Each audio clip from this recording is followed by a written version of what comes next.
तुम्ही पाहत आहात MCN न्यूज मराठी।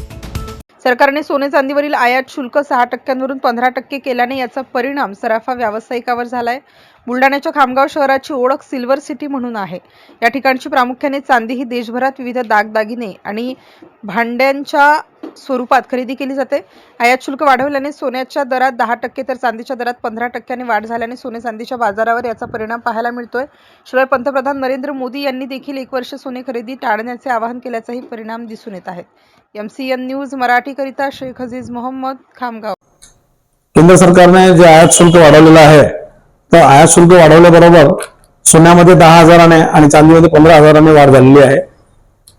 निश्चित ही अपेक्षित होती। ज्याप्रमाणे माननीय पंतप्रधान श्री मोदीजींनी आवाहन केले किंवा गंगाजळीच्या वर इफेक्ट होत आहे, तर लोकांनी सोनं खरेदी 1 वर्षासाठी थांबवावी, तर हे देशहित सर्वोपरी ह्यानुसार लोकांनी त्यांना आव्हान द्यायला सुरुवात केली आहे आणि त्यांना लोकांनी सपोर्ट करायलाच पाहिजे।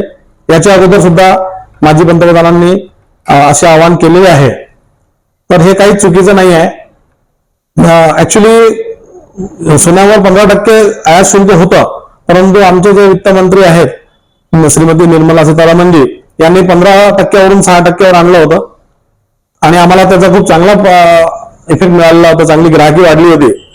परंतु आता परत ह्या प्रॉब्लेममुळे जे वर्ल्ड वाईड जे युद्ध वगैरे सुरू आहे त्याच्यामुळे जे परिणाम झालेले आहेत, तर मोदीजींनी जे आवाहन केलं आहे त्याच्यासाठी हे 15% जे परत आणलेलं आहे फार मोठा फरक पडणार नाहीये आणि गिरायकी लोकांनी पण त्यांना मोदीजींना रिस्पॉन्स द्यायला पाहिजे अशी मी त्यांना विनंती करतो।